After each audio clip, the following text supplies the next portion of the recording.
فاسألوا أهل الذكر إن كنتم لا تعلمون۔ السلام علیکم ورحمۃ اللہ وبرکاتہ۔ ناظرین، علماء سے روبرو کی محفل میں ہم آپ تمام کا استقبال کرنے جا رہے ہیں، اور ہمارے ساتھ جڑے ہوئے ہیں شیخ حسین مدنی حفظہ اللہ، صدر فتویٰ بورڈ تلنگانہ۔ شیخ، سوال یہ ہے کہ دنیا کے کسی بھی ایک جمہوری ملک میں الیکشن ہو رہے ہوں تو الیکشن کا ماحول ہوتا ہے، تو اس ملک کے سارے باشندوں کو ووٹ دینے کا حق رہتا ہے، حق راہ دہی اس کو ملتی ہے۔ اس میں مسلمان بھی ہوتے ہیں، تو ایک مسلمان جب ووٹ دیتا ہے تو شرعی طور پر ووٹ دینے کو کس اینگل سے وہ دیکھے گا؟ بسم اللہ الرحمن الرحیم، الحمدللہ والصلاة والسلام علی رسول اللہ وعلی آلہ وصحبہ ومن والاه، اما بعد۔ اس سلسلے میں مختلف اہل علم نے اس کام کو مختلف زاویے سے دیکھا اور اس کی وجوہات بیان کی۔ مجموعی طور پر جس نقطے پر اکثر اہل علم متفق ہیں، جن میں شرعی سیاسہ کے تعلق سے کتابیں لکھی گئیں وغیرہ، جو نقطہ مشترکہ طور پر ہم کو ملتا ہے وہ یہ ہے کہ اس کو امانت کے پس منظر میں دیکھا گیا کہ حق رائے دہی جس کے پاس ہے وہ ایک امانت ہے، اور اس امانت کا استعمال کرتے ہوئے مستحق کو اس کا حق دلانا چاہیے، جیسے اللہ نے فرمایا ان اللہ یأمرکم ان تؤدوا الامانات الی اہلہا۔ کچھ اہل علم نے کہا کہ ووٹ دینا یہ شہادت کے درجے میں ہے، گواہی دینے کے درجے میں ہے، اور جب کبھی گواہی طلب کی جائے گواہوں سے تو ان کو انکار نہیں کرنا چاہیے۔ وَلَا يَأْبَ الشُّهَدَاءُ إِذَا مَا دُعُوا، خاص طور پر انہوں نے اس سے پہلے بھی حق رائے دہی استعمال کیا ہو تو ان کے لیے یہ اور بھی تاکیدی حکم بن جائے گا۔ تو بعض اہل علم نے امانت کے طور پر دیکھا جس کو پہنچانی ہے، اور بعض نے اس کو شہادت اور گواہی کے درجے میں رکھا ہے۔ کچھ اہل علم نے کہا کہ یہ مشاورت کے درجے میں ہے، اور مشورہ طلب کرنے کا یہ طریقہ کار ہے، تو اس کو اختیار کرنا چاہیے، اس سے غفلت نہیں برتنی چاہیے۔ کچھ اہل علم نے کہا کہ یہ شفاعت کے درجے میں ہے کہ کون بندہ کس کام کا اہل ہے اور اس کے لیے سفارش کی جا رہی ہے۔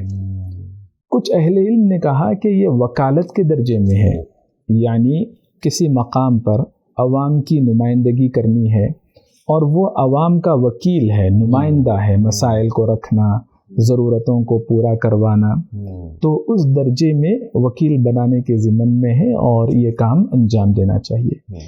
کچھ ملتی جلتی شکل امیر المؤمنین خلیفۃ المسلمین ابو بکر رضی اللہ عنہ کے انتخاب سے پہلے، جب سقیفہ بنی ساعدہ میں صحابہ کرام رائے مشورہ کر رہے تھے، تو انصار اور مہاجرین کی مشاورت، جمع ہونا، عمر رضی اللہ عنہ کا ان کو ایک نتیجے پر پہنچانا وغیرہ، یہ بھی جو شکلیں ہیں وہ ایک طرح سے تخییر کہتے ہیں، کسی کو کسی سے بہتر قرار دینا۔ جیسے صحابہ کہتے ہیں کہ ہم کننا نخیر ابا بکر، سب سے پہلے ہم ابو بکر رضی اللہ عنہ کو افضل قرار دیتے تھے، پھر عمر رضی اللہ عنہ کو، پھر عثمان رضی اللہ عنہ کو، متفقہ طور پر ان کے بعد علی رضی اللہ عنہ افضل ہیں۔ تو یہ ایک طرح سے تخییر کی ایک شکل ہے کہ کون کس کام کے لیے کس سے بہتر ہے۔ ان وجوہات کے پیش نظر حق رائے دہی استعمال کرنا چاہیے، غفلت نہیں برتنی چاہیے۔ بہت ممکن ہے کہ کسی کی غفلت سے کوئی نااہل آ جائے جو سب کے لیے درد سر اور نقصان دہ بن جائے، اور بہت ساری مشکلات کا سامنا کرنا پڑے۔ کبھی یہ ذہن میں آ سکتا ہے سوال کہ ہم جس کو امیدوار بنا رہے ہیں وہ کہیں ہم طاغوت کو تو سپورٹ نہیں کر رہے ہیں، یا اقامت دین کے خلاف تو ہم نہیں جا رہے ہیں، کبھی ایسے ذہن میں آ سکتا ہے، تو اس سلسلے میں کیا کہیں گے آپ؟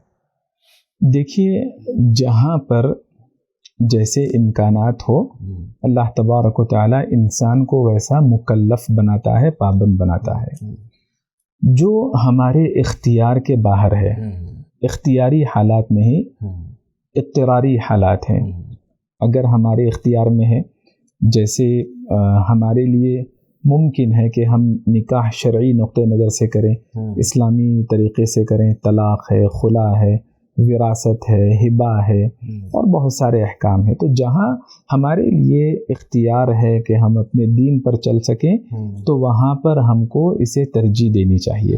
اس کو نظر انداز کر کے کسی اور نظام کی طرف جائیں گے تو اس صورت میں ایسے شبہات پیدا ہو سکتے ہیں۔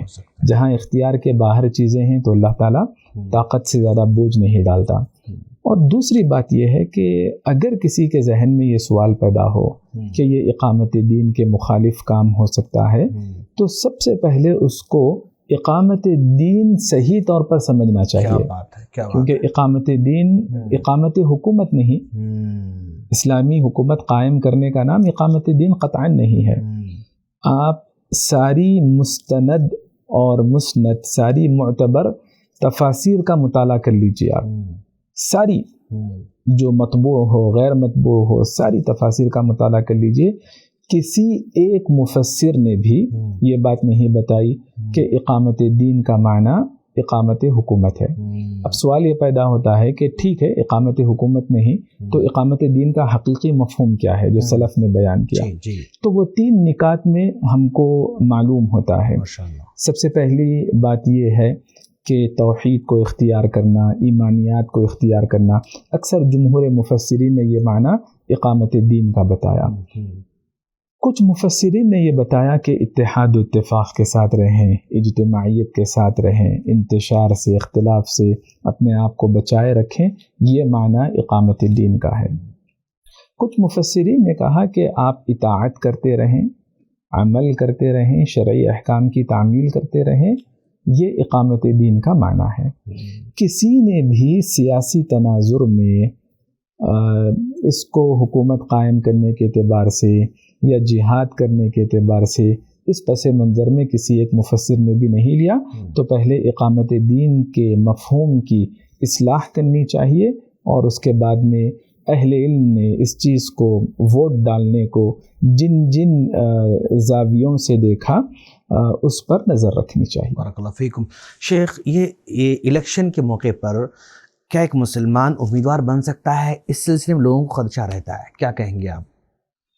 اس سلسلے میں اسلاف میں یا متقدمین میں امام ابن تیمیہ رحمۃ اللہ علیہ نے یوسف علیہ السلام کا تذکرہ کیا کہ یوسف علیہ السلام مصر میں تھے، وہاں پر ایسی طاقتیں تھیں جو ایمان پر رہنے نہیں دیتی تھیں، لیکن یوسف علیہ السلام نے جب ایک حاکمانہ طاقت اختیار کی، ایک حاکمانہ طاقت اختیار کی، ایک سرکاری ذمہ داری پر آ چکے، تو اس کے بعد الحمدللہ ان کو اہل ایمان کی، اہل خانہ کی، ان کے والد بھی نبی تھے، ان لوگوں کی تکریم کرنے، ان کی حفاظت کرنے اور بہت سارے خیر کے کام کرنے کا ان کو موقع ملا۔